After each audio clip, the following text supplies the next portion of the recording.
सर्वप्रथम सरस्वती नमः, मासार्दे को नमस्कार, सर्वेभ्य नमो नमः।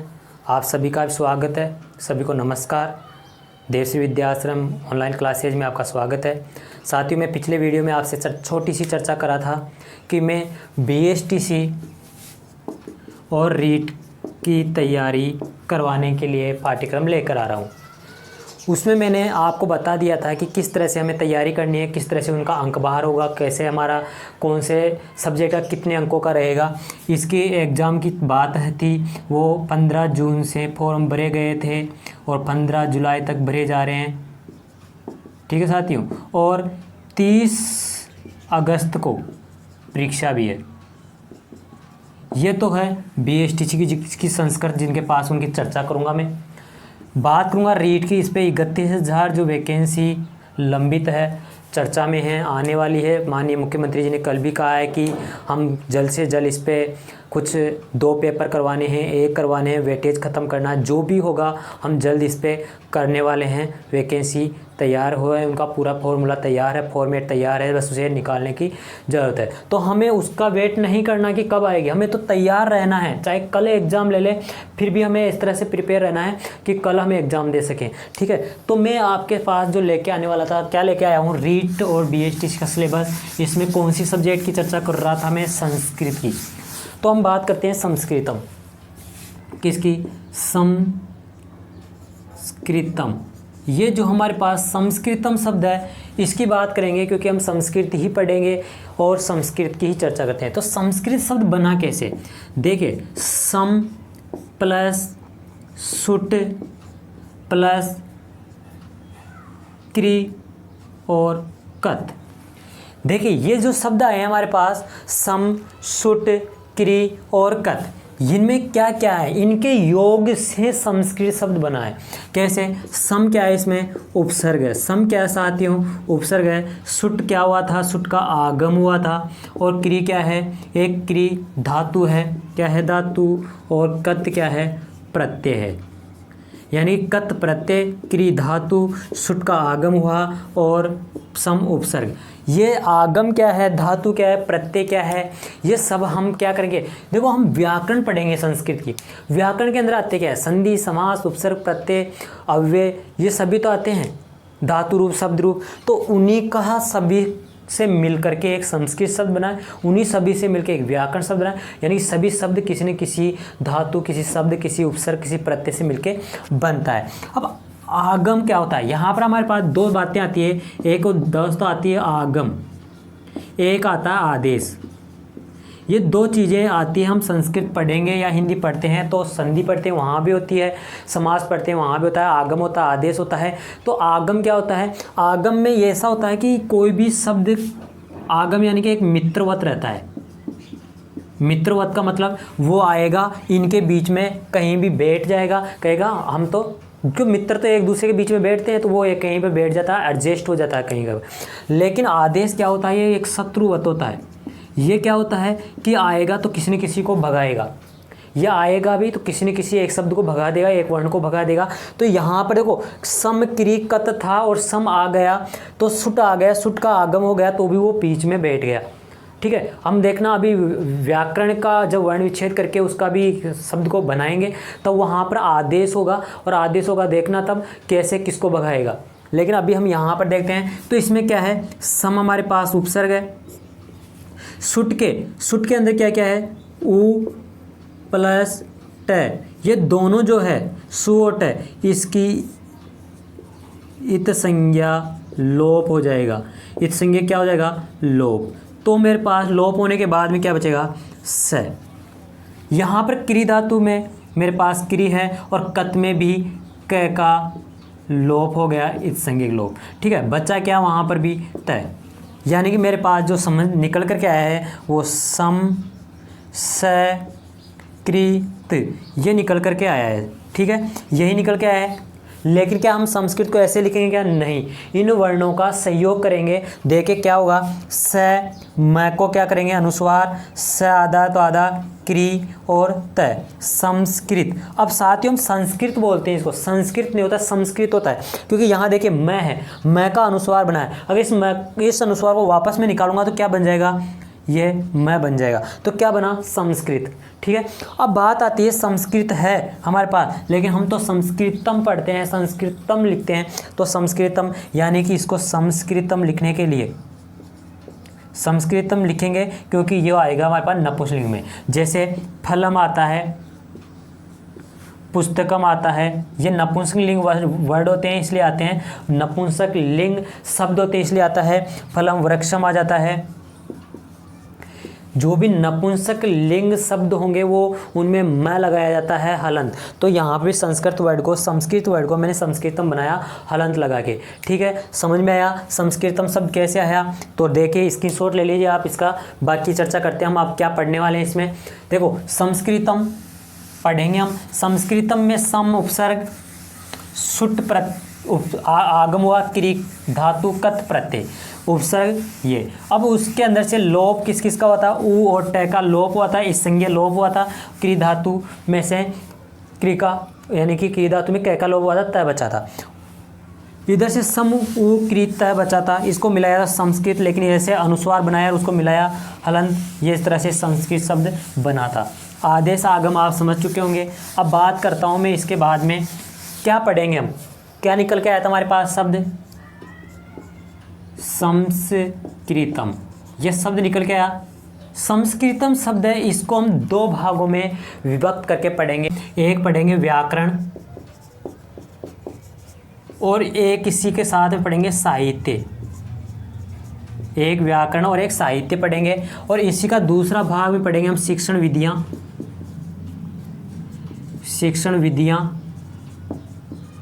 शिक्षण शास्त्र और शिक्षण सिद्धांत। ये दूसरा पार्ट रहेगा अपना सिद्धांत वाला, जो हम पहले व्याकरण फिर साहित्य फिर सिद्धांत पढ़ेंगे।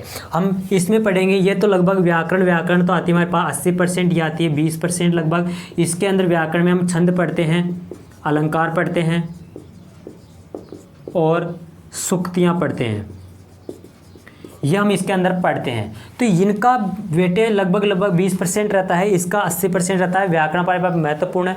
व्याकरण पढ़ने के लिए मैं इसीलिए कहा था आपसे कि व्याकरण को आप ध्यान से पढ़िए, क्योंकि व्याकरण जो होती है हमारे लिए क्या होती है? सबसे इम्पोर्टेंट होती है। मैंने अभी आपको रीड का पिछले वीडियो रीड का एक वो वेटेज बताया था कि आप संस्कृत व्याकरण पहले लीजिए। रीज़न यही था कि आप अगर व्याकरण पहले लेते तो 80% लगभग आपकी उसमें हिंदी भी तैयार होती है, इस व्याकरण में हिंदी भी तैयार होती है। तो हम व्याकरण को देख लेते हैं, व्याकरण क्या है, शिक्षण विधियाँ भी पढ़ेंगे हम, बाद में सिद्धांत वगैरह सब कुछ, साहित्य, पूरा पाठ्यक्रम आपको इसी चैनल पे मिलेगा, आपको बैक टू बैक क्लासों के साथ। तो सबसे पहले हम व्याकरण पढ़ते हैं, व्याकरणम। अब ये व्याकरणम शब्द जैसे हमारे पास संस्कृतम शब्द निकल गया, वैसे व्याकरणम शब्द भी कहीं ना कहीं से व्युत्पत्ति हुई होगी। तो हम इसकी व्युत्पत्ति पढ़ लेते हैं। पहले व्युत्पत्ति पढ़ते हैं, इसका परिचय पढ़ते हैं। परिचय क्या है? ठीक है, यानी कि व्याकरण होती क्या है। देखो व्याकरण शब्द में क्या हुआ है? वी प्लस आंग प्लस क्री प्लस लुट, इन शब्दों के योग से, यानी ये पदों के योग से क्या बना है? सारा व्याकरण शब्द बना है। लग तो नहीं रहा कि ऐसा है ये, तो हमें क्या करना है? इसको एक पूरी बारीकी से पूरी व्याकरण जाननी पड़ेगी कि इसके अंदर क्या क्या है। तो देखते हैं किस तरह से व्याकरण शब्द बना है। वी के अंदर से मैंने क्या किया, सबसे पहले जानते ये तो है क्या? उपसर्ग। क्या है ये? उपसर्ग। ये भी क्या है? ये भी उपसर्ग है। ये क्या है? धातु है। और ये क्या है? प्रत्यय है। यहाँ तक हमने पता चल चुका कि इसके अंदर उपसर्ग, इसके अंदर उपसर्ग, ये क्री और ये लुट प्रत्यय है। तो अब इसका मैं पद विच्छेद कर देता हूँ। ये तो हो गया हमारे पास पद विच्छेद है, ये मैंने पद विच्छेद किया है। अब मैं इसका वर्ण विच्छेद और करता हूँ, वर्ण विच्छेद और कर देता हूँ। देखिए वर्ण विच्छेद करने के बाद क्या आएगा? व के अंदर से मैंने ह्रस्व ई को निकाल लिया। आंग था, उस आंग के अंदर मैंने आंग ही रखा, ऐसा कैसा। क्री को मैंने कर दिया गुण करके, और लुट को भी लुटी रखा अभी तक। कुछ नहीं किया। ठीक है, अब मेरे पास यहाँ समझ में आया कि व के अंदर से ई निकला आ। अब मैं और करता हूँ, इस ग का लोप करता हूँ, इस ल का ट का भी लोप करता हूँ। अब बचेगा क्या, व ई आ कर और यू, ये बच गया क्या। हाँ, अब इसमें क्या होगी, यण संधि भी हो रही है, यहाँ पर यण संधि हो रही है क्या। देखो यहाँ कह रहा है कि ई को यणची, ई को यणची क्या कहता है, इक के स्थान पर यण कर दो। इक क्या क्या होते हैं, ई उ री और ली, ये इक में आते हैं, और यण में ये व र ल, ये आदेश करते हैं हम। ठीक है, तो यहाँ पर ई के स्थान पे क्या होगा, ये ई के स्थान पे मैंने ये कर दिया। आगे क्या है, वह है ऐसा कैसा, आ का आ है, कर का कर है, और योर ना को सूत्र से साथियों अन हो जाएगा। योर ना को सूत्र से क्या हो जाएगा, अन आदेश हो जाएगा। ये क्या हो गया, आदेश। ये सूत्र क्या करता है, मैंने कहा था आदेश और आगम। आगम होता है वो कहीं ना कहीं आगे के मित्रवत रहता है, बीच में बैठ जाता है, कोई ज़रूरत नहीं पड़ती किसी को हटाने की। लेकिन आदेश आता है तो किसी न किसी की लात दे के बाहर निकालता है, जैसे यू को बाहर निकाल दिया, अन ले आया। इसका क्या करते हैं, हम मिलाते हैं इसको, वह ये में आ व्या, क र में ए मिलते पूरा हो गया न, ये तो व्याकरण बन गया, व्याकरण नहीं बना। तो साथियों एक बात आती है कि शब्द में, अगर शब्द में री र और स आ जाता है, आता है तो न का न हो जाता है, न का क्या हो जाएगा, न हो जाएगा। तो यहाँ पर व्याकरण बना दूं क्या मैं, क्योंकि र आ रहा है। जैसे आप देखते होंगे, एक तो होता है रामा नाम, एक होता है बाल का नाम, होता है ना। तो यहाँ पर तो क्या है, न, क्यों, क्योंकि इसमें र नहीं है, और इसमें क्या है, र है, तो यहाँ क्या गया, न। इसी सिचुएशन यहाँ होगी। ठीक है, यह आ गया। अभी भी मेरे पास व्याकरणम शब्द नहीं बना, तो देखिए साथियों, पुस्तकम, पुस्तकम के अलावा आता है वृक्षम, और आता है कलमम, यानी कि इस तरह से कई शब्द हमारे पास आते हैं नपुंसक लिंग में जो यूज होते हैं। तो हम व्याकरण को भी व्याकरणम नपुंसक लिंग में यूज करेंगे। तो हमारे पास शब्द निकल के आ गया है व्याकरणम। क्या, व्याकरणम शब्द निकल के हमारे पास आ चुका। अब हम पढ़ेंगे इस व्याकरणम का व्युत्पत्ति, हमारे समझ में आ गई, परिचय पढ़ेंगे। देखो व्याकरणम शब्द की व्युत्पत्ति, पद विच्छेद किया मैंने व्याकरण का, वी आंग क्री लुट, यानी कि उपसर्ग उपसर्ग, वी उपसर्ग आंग उपसर्ग क्री धातु लुट प्रत्यय। मैंने उसका वर्ण विच्छेद किया, वह में से ए निकाला इसका, ठीक है, रस्व ई निकला, आंग में ng का तो लोप कर दिया, आ रह गया, कर इसका धातु गुण कर दिया, लुट में ल का ट का लोप कर दिया, बचा यू, यहाँ पर आ, यहाँ ई, यहाँ पर वह। मैंने यण संधि हुई तो वह के ई के स्थान पे क्या हो गया, ये वैसा का वैसा पूरा यूरो नाको सूत्र से क्या हो गया, अन हो गया। ठीक है, और इस तरह से बना, री रस आ जाता है अगर शब्द में तो उस न का न हो जाता है, न, यहाँ पर न को हम क्या करते हैं, न कर देते हैं। स्क्रीनशॉट ले लीजिए आप। फिर पढ़ते हैं व्याकरण की व्युत्पत्ति, परिचय पढ़ते हैं व्याकरण का। तो हमारे पास जो व्याकरणम शब्द निकल करके आया है साथियों, इस व्याकरणम शब्द का अर्थ भी जानेंगे हम और इसका परिचय भी जानेंगे। व्याकरणम शब्द जो निकल करके हमारे पास आ गया है, इस व्याकरण शब्द का अर्थ देखिए, अर्थ होता है शब्द शुद्धि करने वाला एक शास्त्र है, एक ग्रंथ है। क्या है ये, एक ग्रंथ है, एक शास्त्र है, ये एक ग्रंथ है। ग्रंथ को हम और कह सकते हैं ये एक किताब है। ये क्या है, एक किताब है, एक पुस्तक है ये। और इस पुस्तक को हम पढ़ते हैं, इस ग्रंथ को हम पढ़ते हैं और पढ़ करके हम वो ज्ञान, वो नियम पता करते हैं जिससे हम शुद्ध पढ़ सकते हैं, जिससे हम शुद्ध लिख सकते हैं, शुद्ध पढ़ सकते हैं। शुद्ध प्रयोग कैसे करेंगे, उसका ज्ञान हम प्रदान करेंगे, प्राप्त करेंगे किससे, एक शास्त्र से। वो शास्त्र का नाम क्या है, ग्रंथ, व्याकरण। उसका शास्त्र का नाम क्या है, व्याकरण। समझ में आया। इस व्याकरण क्या है? व्याकरण वो एक ऐसा शास्त्र है, व्याकरण एक ऐसा ग्रंथ है, एक ऐसी किताब है जिसको हम पढ़ेंगे, पढ़ करके शब्दों को शुद्धि करने वाला एक शास्त्र होगा ये, जिसमें हम शुद्ध लिखना सीखेंगे, शुद्ध पढ़ना सीखेंगे, शुद्ध इसको प्रयोग कैसे करेंगे वो सीखेंगे, और ये इसका ज्ञान हमें इस शास्त्र से ही पता चलेगा। ठीक है, और क्या है, और क्या कहा है इसके बारे में? देखिए परिभाषा क्या है इसकी, व्याक्रियन्ते व्युत्पादन्ते शब्दा अनेनिति व्याकरणम। बहुत अच्छी बात कही इस श्लोक, इसी परिभाषा के अंदर। देखो क्या है, जिससे शास्त्र के द्वारा, जिस शास्त्र के द्वारा शब्द को साधुत्व का प्रतिपादन, मतलब शुद्धता का प्रतिपादन किया जाता है। बिल्कुल हम शुद्ध पढ़ सकते हैं, शुद्ध लिख सकते हैं, उसका साधुत्व प्राप्त किया गया है, वो क्या है? वह एक व्याकरण है। किससे? इन किताब से, इस ग्रंथ, इस शास्त्र से। और क्या कहा है? जिससे शब्दों की उत्पत्ति बताई जाती है। मतलब व्याकरण जो शब्द है, यानी कि व्याकरण शब्द के अंदर हम क्या क्या पढ़ेंगे, पूरा ग्रंथ हमारा व्याकरण तो, और इसको पढ़ते हैं तो शब्दों की उत्पत्ति बताई जाती है कि शब्दों की उत्पत्ति कैसे होती है। जैसे संस्कृत शब्द की उत्पत्ति हुई, व्याकरण स्वयं एक शब्द की उत्पत्ति हुई, तो कैसे हुई उसका ज्ञान हमें इसके माध्यम से होता है, इसके। और इनको शब्दों को कैसे शुद्ध किया जाएगा, हम व्याकरण भी पढ़ते हैं लेकिन शब्दों को शुद्ध उच्चारण नहीं करते हैं, शुद्ध लिखते नहीं है, शुद्ध प्रयोग नहीं लेते, तो उसका ज्ञान हमें कराता है वो एक शास्त्र है, उसको क्या कहते हैं? व्याकरण। वो एक क्या है? शास्त्र है, वो एक किताब है। ठीक है, क्यों आवश्यकता पड़ी हमें व्याकरण की? हमें आवश्यकता क्यों पड़ी व्याकरण की? क्यों जरूरी था व्याकरण पढ़ना? हाँ बिल्कुल ज़रूरी था। अगर हम व्याकरण नहीं पढ़ते, व्याकरण का ज्ञान नहीं करते, तो हम शुद्ध बोल नहीं सकते। आज हम बोल नहीं पाते, कुल मिला के बात ये।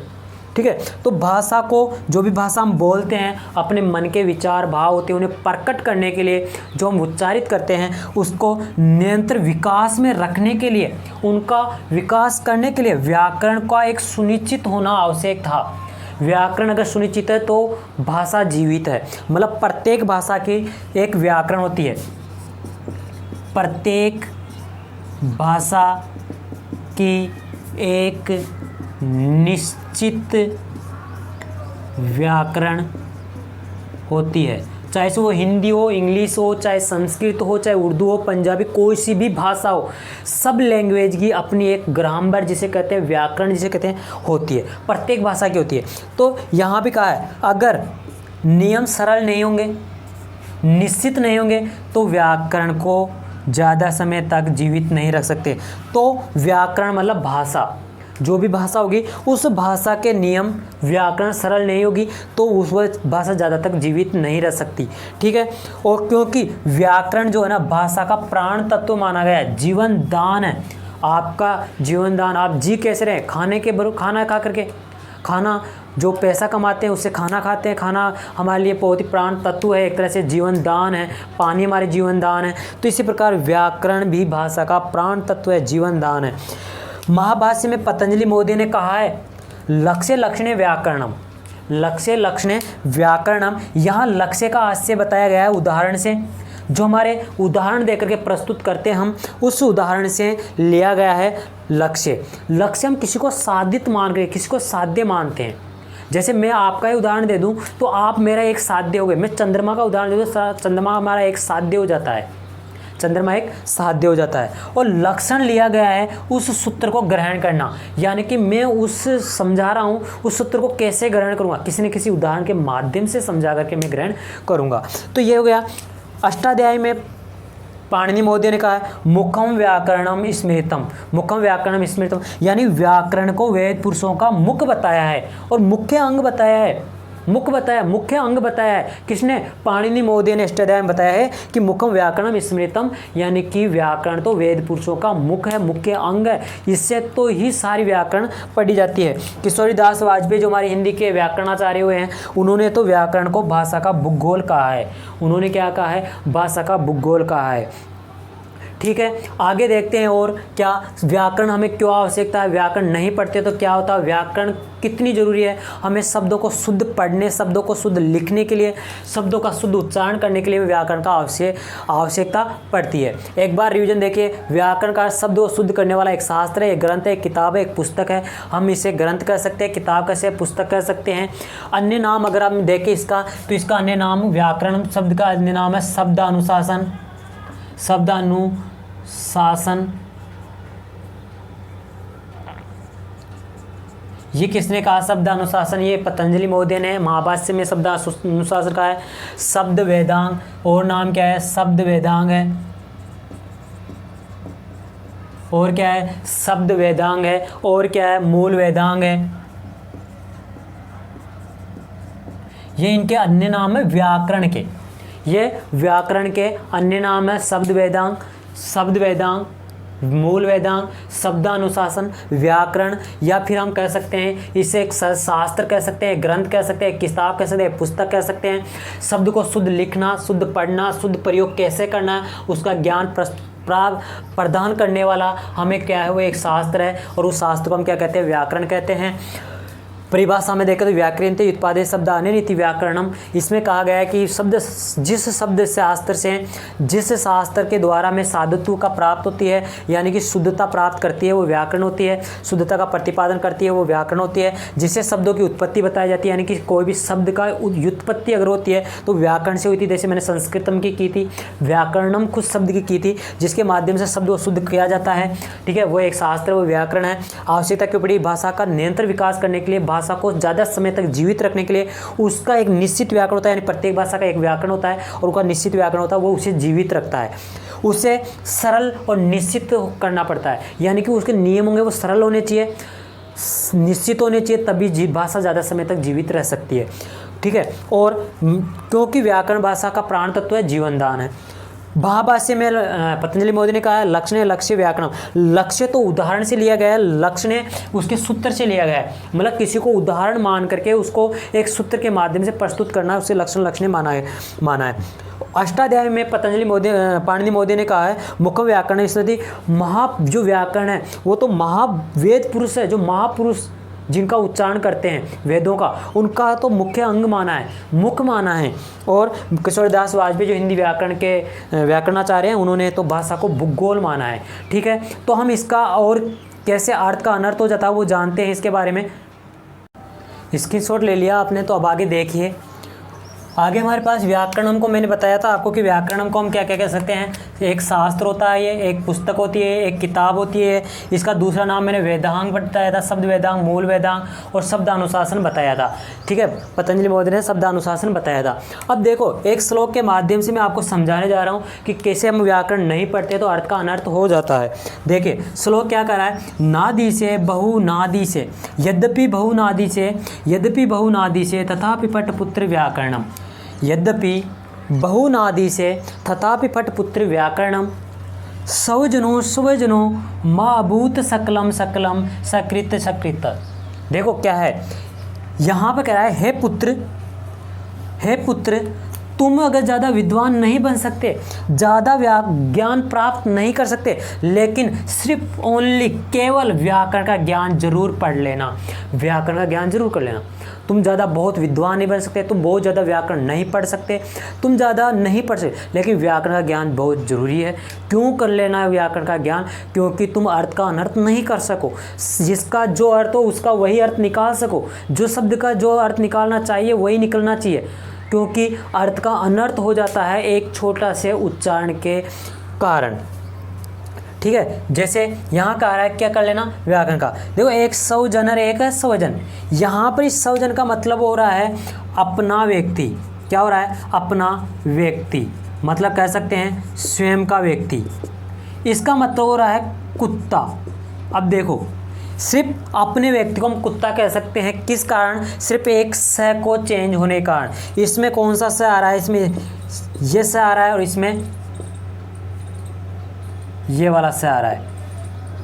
ठीक है, तो ये स के कारण ही क्या हो गया है, इसमें एक व्यक्ति तो अपना है और एक ही व्यक्ति को अपन दूसरा स का उच्चारण करने के कारण ही क्या हो गया हमारे पास कुत्ता हो गया है। ठीक है, और देखिए आगे, और देखिए आगे क्या सिर्फ कुछ चेंज नहीं हुआ है उसमें। क्या चेंज क्या हुआ है, सिर्फ एक स तो हमारे पास ये है, एक स तो ये है जो तालव्य स है, और एक स है ये दंतव्य। सिर्फ तालव्य जो दंतव्य स में तो अपना आ रहा है, और तालव्य स का उच्चारण करते कुत्ता बन रहा है। समझ में आ गया ना। तो यानी कि हमें स का भी उच्चारण नहीं करना, क्योंकि अपना व्यक्ति तक कुत्ता चांडाल में कोई गलत अर्थ हो सकता है, गलत अर्थ हो ही जाता है ना। एक तो हमारे पास है दंतव्य स, एक है तालव्य स, सिर्फ हम सिर्फ स का उच्चारण अलग कर रहे हैं। ये वाला स है, अरे एक है ये वाला स जो हमारे पास है वो है तालव्य स, यानी तालु से बोले जाने वाला, और दूसरा ये वाला स है जो दंत से बोले जाते हैं। तो सिर्फ दंत्य और दंत और तालव्य स के उच्चारण के कारण ही हमारा अर्थ का अनर्थ हो जाता है।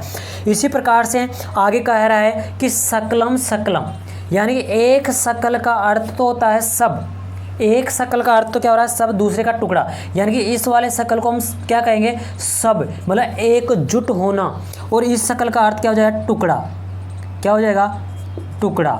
यानी कि वहाँ पर वही दंत्य स और जो मूर्धन्य स है, तालव्य स है, उसका उच्चारण के कारण हमारा अर्थ का अनर्थ हो जाता है। और आगे यहाँ पर हमारे पास सकृत और यहाँ छ, यहाँ तो हमारे पास दंत्य स आ रहा है, ये वाला स, और यहाँ आ रहा है छ, यानी कि इन दोनों में सकृत और छकृत दोनों में भी एक का अर्थ होता है, एक बार एक का हो जाता है गोबर यानी मल। यानी कि तो हमें व्याकरण का ज्ञान अवश्य करना चाहिए, हमें व्याकरण बहुत अच्छे से पढ़ना चाहिए, क्योंकि हम अर्थ का अनर्थ नहीं कर सकें। जैसे इस श्लोक के माध्यम से पूरा एक तो अपना व्यक्ति है, एक उसी अपने व्यक्ति को हम स का उच्चारण गलत करने के कारण ही हम क्या कर देते हैं, कुत्ता बना देते हैं। एक जुट है, एकता वाली बात कही जा रही है एक स में, दूसरा स का उच्चारण करते ही क्या बात हो गई, बिखर गया, टुकड़े टुकड़े हो गए। एक स में हमारे पास किसकी बात की गई है, एक बार, और यहाँ पर उसी एक बार को स की जगह पर छ से छाता वाला जो होता है च वर्ग का, उसका उच्चारण करने से उसका क्या हो जाता है, टुकड़े टुकड़े हो जाते हैं, यानी कि मल गोबर बन जाता है। तो अर्थ का अनर्थ नहीं करना, हमें व्याकरण का ज्ञान अवश्य करना चाहिए। ठीक है, इसके बाद हम चर्चा करेंगे अगला पॉइंट हमारे पास जो है वो क्या है, अगला टॉपिक क्या है, इसमें ही हमारे पास पतंजलि महोदय, कात्यायन महोदय, पाणिनि महोदय, इनके बारे में पढ़ेंगे। तो यानी कि अभी तक हमारे पास जो व्याकरण की जो परंपरा है वो परंपरा को देखेंगे, त्रिमुनि देखेंगे, त्रिमुनि यानी त्रिदेव त्रिमूर्ति, जैसे आपने फिल्में वगैरह देखी होंगी, चलचित्र जिन्हें कहते हैं वो, तो आप उन्हीं के अनुसार हमारे पास त्रिदेव देखे हैं, जैसे त्रिमुनि भी आए हैं, और उन त्रिमुनि को पढ़ेंगे हम एक परंपरा के आधार पर, यानी परंपरा पहले पढ़ेंगे। आप इसका स्क्रीनशॉट लीजिए, जेतु संस्कृतम जेतु भारतम। मिलते हैं ब्रेक के बाद इसी टाइम, जब तक आप सभी कुशल मंगल रहें। धन्यवाद।